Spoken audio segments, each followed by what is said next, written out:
Hi, butterflies. How was your Mother's Day? I hope it was fabulous.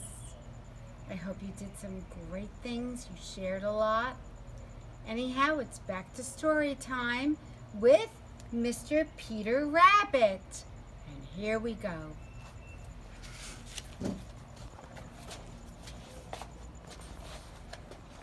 My little book about Peter Rabbit. Once there were 4 little bunnies named Flopsy, Mopsy, Cottontail, and Peter. They lived with their mother under a big fir tree. One sunny day, Mother Rabbit told her little bunnies, "You may go out to play, but be sure to stay out of Mr. McGreggor's garden. He does not like little rabbits, and he will come chasing after you." Flopsy, Mopsy, and Cottontail each took a basket, hoping to find some sweet wild blackberries. And Peter thought he looked rather fine in his new blue jacket with the shiny brass buttons. "Run along now," said Mother Rabbit. "I am going to the baker's." And off she went to buy a loaf of brown bread and 5 cinnamon buns.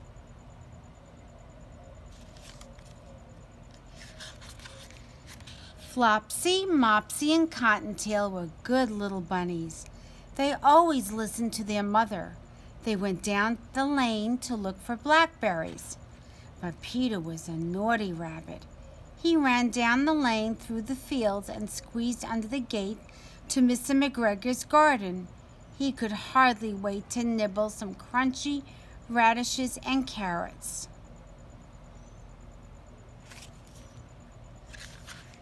First, Peter ate some lettuce and green beans. Then he ate some radishes. The carrots were delicious, but the onions were too strong for his taste. When Peter's tummy began to ache, he began to look for some parsley. But at the end of a garden row, Peter saw Mr. McGregor. The farmer was on his hands and knees, planting young cabbages. When Mr. McGregor saw Peter Rabbit, he jumped up, grabbed his rake, and chased after the scared little bunny. "Stop, thief!" shouted Mr. McGregor.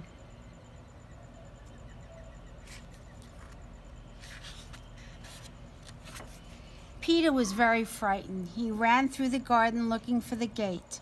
Where was it? Peter knew he was lost. Poor Peter lost one shoe among the cabbages and the other in the potato patch.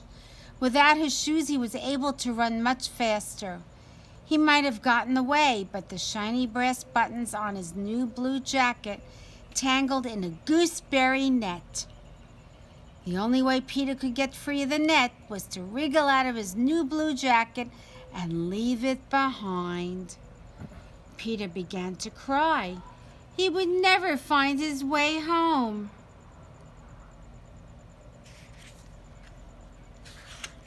Peter had no time to feel sorry for himself. Mr. McGregor was not far behind. Hop, jump! Peter rushed into a tool shed and jumped inside a watering can. It would have been a good place to hide, but it had not been half full of water. Mr. McGregor was sure Peter was hiding in the shed.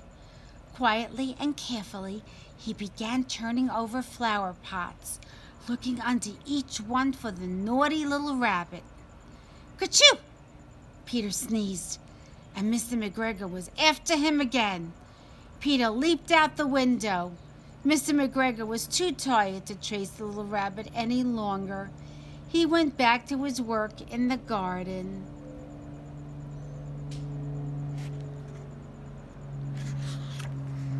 Peter sat down to rest. He was shaking with fear and was out of breath. A little mouse scampered past him. Peter asked her the way home to the gate, but she had a large pea in her mouth and could not answer. So Peter wandered across the garden to a fish pond. There, a white cat sat very still, staring at the goldfish swimming in the pond. Peter had been warned about cats. He decided not to ask her the way to the gate. At last, Peter climbed into a wheelbarrow for a better look around. There it was, just across the garden, beyond Mr. McGregor, was the gate. Peter ran to the gate as fast as he could and slid underneath it for safety. Mr. McGregor could not catch him now.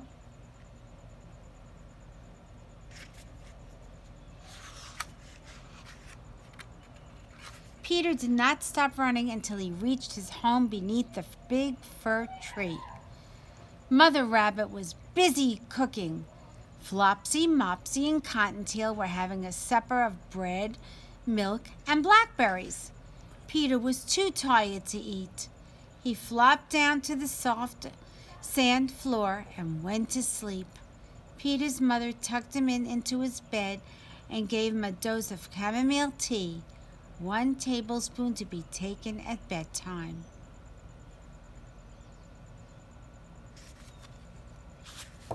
Mother Rabbit watched Peter sleep. She wondered where he had lost his little shoes and his new blue jacket with the shiny brass buttons. Only Mr. McGregor knew where Peter's clothes were. He had hung them up like a scarecrow to frighten the blackbirds away from his garden. The end. I would say this was a brave little rabbit, wouldn't you say? But he finally made his way home. Yay! Bye, friends. Take care. See you next time.